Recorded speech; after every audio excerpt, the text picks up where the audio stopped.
Welcome back, it's Captain G. This is the preview for the Allies turn Russia, UK Commonwealth, France, and US KMT turn 1.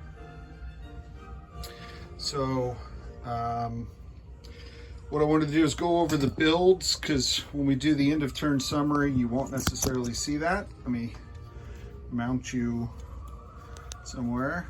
There we go. Okay.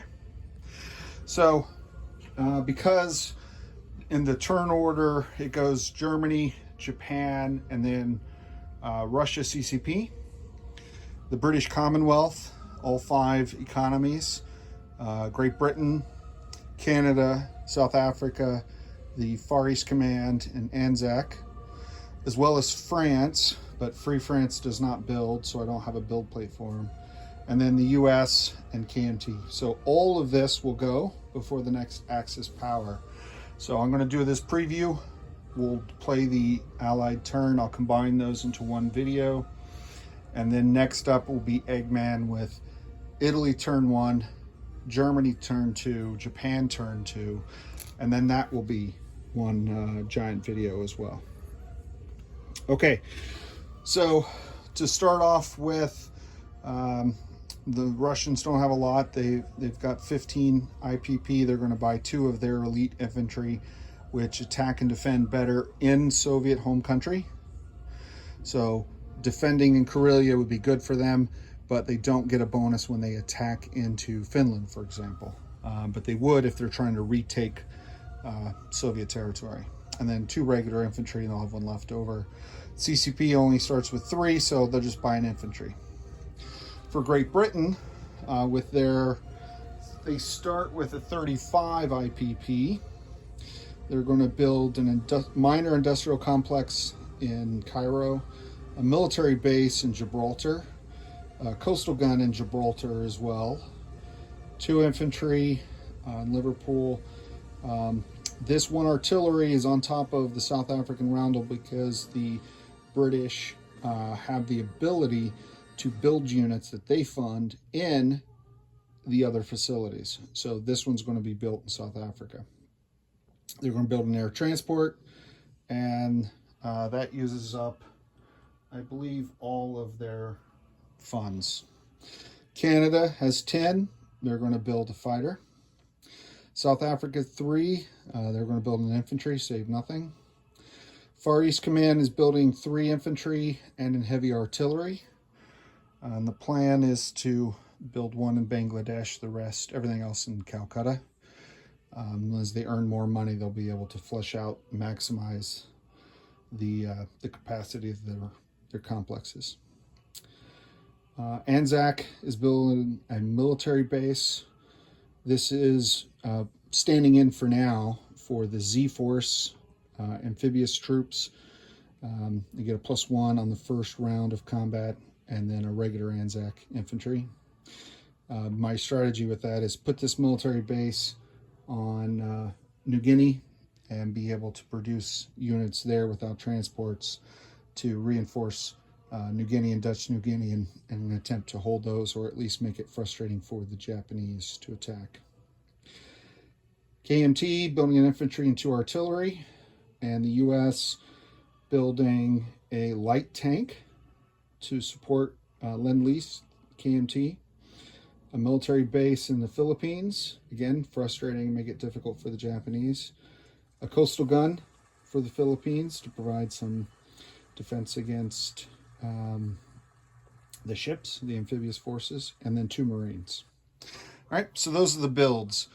As far as combat planned, the Soviets don't start with a lot in this game, and so maximizing the ground forces that can get there and the air. I'm going to take East Poland and the Baltic states. There's a 5 IPP national objective bonus that they'll get for that. And then I'll build and prepare forces for the war with Finland, the Winter War. I just didn't, committing my air here, I didn't see enough strength left to take this one. I may end up regretting that. We'll see what happens. Then also, because the Finnish destroyer and the Russian destroyer is in the same sea zone, we're going to fight that out. I'm not sure yet. I haven't decided on whether or not I'm going to add air to reinforce that, because the Finns could also, now that they're under German control, they could also scramble this fighter. So I don't want to lose Soviet air assets. It's not that important to me. So that'll be the Soviet attacks. The CCP attack will be just moving unopposed into this territory for 1 IPP and delay and frustrate the Japanese. In the North Atlantic, we forgot to roll for these.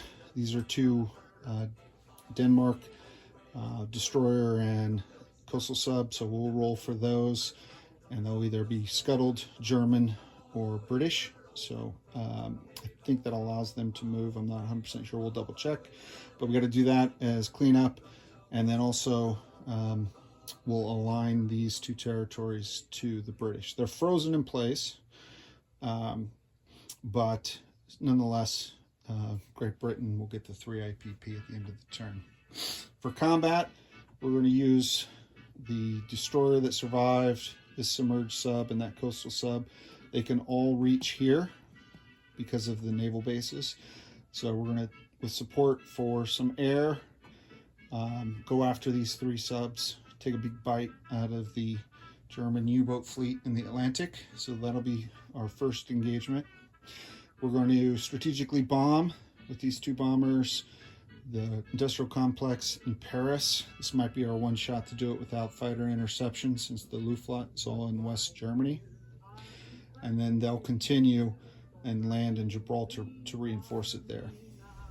Gibraltar is, in this map, even if I was right here with a fighter, 1, 2, 3, 4, 5, 6 spaces away. So I can't send fighter aircraft or tactical bombers. I don't have any Atlantic transports to reinforce. So that's why I'm building the military base. That's why I'm sending the bombers. And that's why I'll be moving most of this French fleet as a blocking force against any Italian aggression to protect Gibraltar. But that'll be non-combat. Free France also moves during the British Commonwealth turn. So Marseilles and the 2 infantry and artillery went free French. I'm just going to have one guy walk into here unopposed, take that.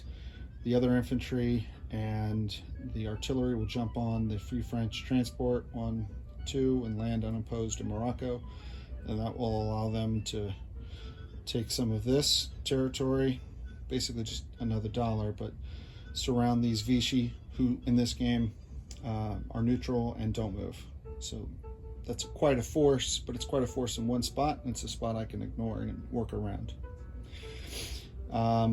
The 1 Vichy submarine of the 2, I'm sorry, free French, 1 free French sub and this British sub will move here to attack this German cruiser and transport. Both of them Eggman rolled 1s on, so they were former French ships that in the Med went to Germany.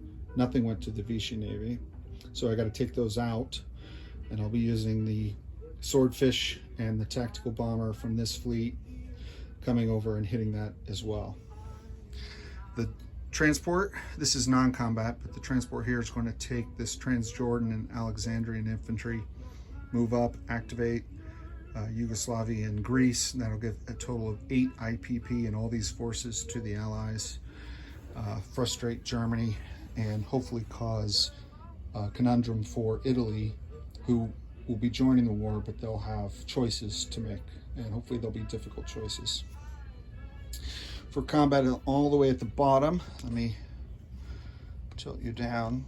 So that, the Graf Spee, the German cruiser that starts off the coast of South America and then during 2 impulses came over and wiped out the South African transport here. We're going to hit it with the 2 destroyers, so 2 4s against a 6. We'll see how that goes. And then the transport, either way, will come down, pick up an infantry, then come back up and activate Liberia for the Commonwealth.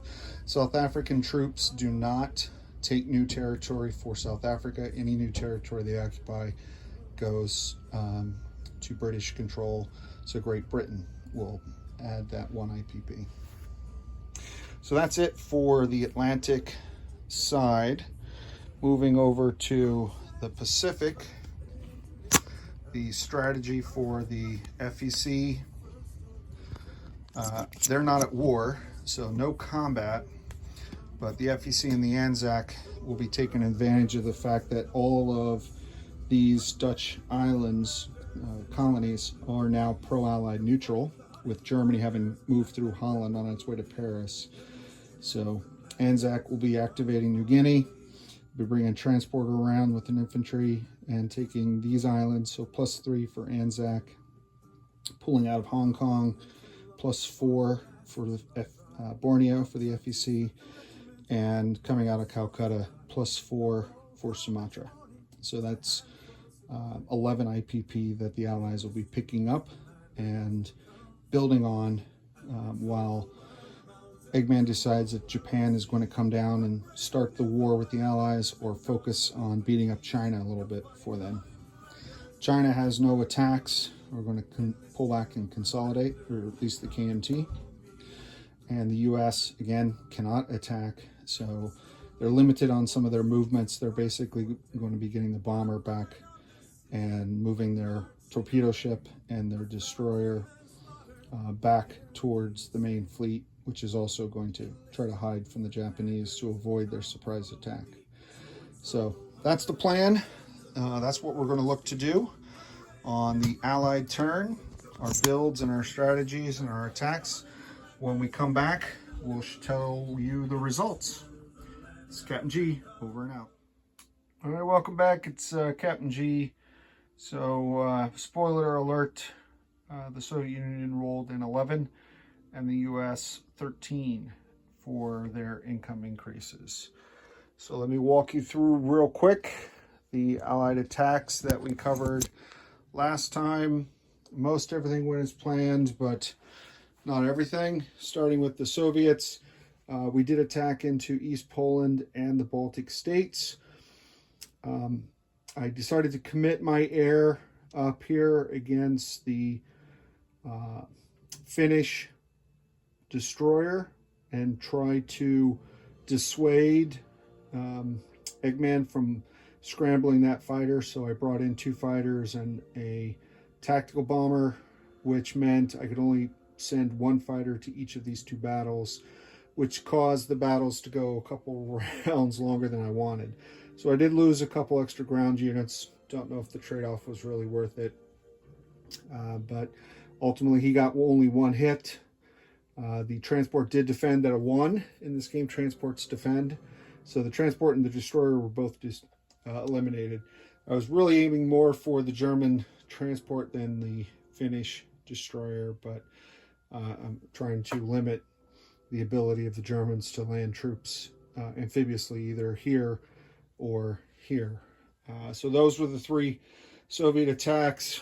I reinforced by bringing in the armor group. Armor can pull artillery in this game, which I love. So coming through this way, and then using the air transports, flew in a couple infantry from Novosibirsk and Moscow, and then walked the others up. So the 2nd Army Group in the north is formed right outside of Finland, getting ready to launch the Winter War. We'll see what Germany does on their turn. So that was pretty much it for Russia. Next up was the United Kingdom. So in this battle, Eggman, rightly so, submerged his 3rd sub with only 1 destroyer. I could only detect 2 of the 3, so he opted not to have it participate. So the other 2 were taken out and they scored no hits. So between my air, subs, and destroyer. So hopefully next round I'll be able to go after this last sub, and we'll see what he does with these 5 and how many more he builds. Because I want to quickly get some transports over here so Canada can start contributing and building up a fleet. Even the British can build units in the Canadian factories. The bombing went well. I didn't have either bomber shot down, which is a big victory for me in a strategic bombing raid against Eggman. Normally I get shot down. Scored 6 damage, isn't bad. Considering they roll 6-sided dice, so that's an average of 3 each, so not bad. Landed them here. Put the French fleet blocking force as we discussed. At the last minute I realized I could, with 2 units, I could drop 1 in each, so went ahead and sped up the removal of these Vichy territories to Free French by dropping 1 each in each territory. These aren't worth anything, but I'll sweep around this way to put a little pressure on the Italians, who I expect to go to war next time. In the Med, similar success. The transport and the German cruiser, which had both been part of the French Navy, they got 1 hit. I lost the Swordfish, kept the subs, and landed the tactical bomber on Malta because I wanted to pull my fleet back, and it didn't have enough to come back. It only had 4, so 1, 2, 3, 4 is nothing there. I didn't want to land it here by itself, so it's on Malta. Converted those in non-combat as usual, and where we did run into a problem all the way down here, sadly the 2 4s only rolled no hits. The German cruiser off South Africa did get a hit, and I opted to survive and fight another day, so we retreated, and the transport brought over and activated Liberia. And in the Pacific, these were all non-combat moves, but everything went according to plan. Adding 3 IPP to Anzac, 8 to the FEC, and consolidated the KMT here, so I could counterattack. I've got to double check. They bought 2 artillery. They can only buy artillery when the road is open. I just have to confirm that I have to put them here. I believe I do. I just didn't check and forgot to check before the video, whether they have to go here or they can go anywhere, because I would put them here with this force as part of my counter-strike package, but I'll double check. For the CCP, they brought their force forward, took this territory as we discussed. The US did their builds here, flew their bomber back to Hawaii, moved their ships back to Wake on their way to Hawaii, and pulled the fleet around to the Panama Canal, where they were joined by, just off screen, the Canadians from British Columbia coming down. They're headed to Brazil, where next turn in non-combat, they should be able to come through and activate this, and we'll add 4 more income, or 3 more income, I think. 4. So we'll add this to the Canadians, and that will help. I noted on his game, Triple Crown mentioned that they were considering making this US only activation, not the other allies, but while it's still Canadian open, we're going to go ahead and have the Canadians activate them. And that's really it. Next up is Italy and Germany and Japan. We'll have Eggman do that this week when we both get off work, and we'll post those videos as soon as they're done. We'll do one video for all 3 powers, whether or not we do all 3 in the same night. But for Eggman and Captain G, that's it for the Allies turn 1. Over and out.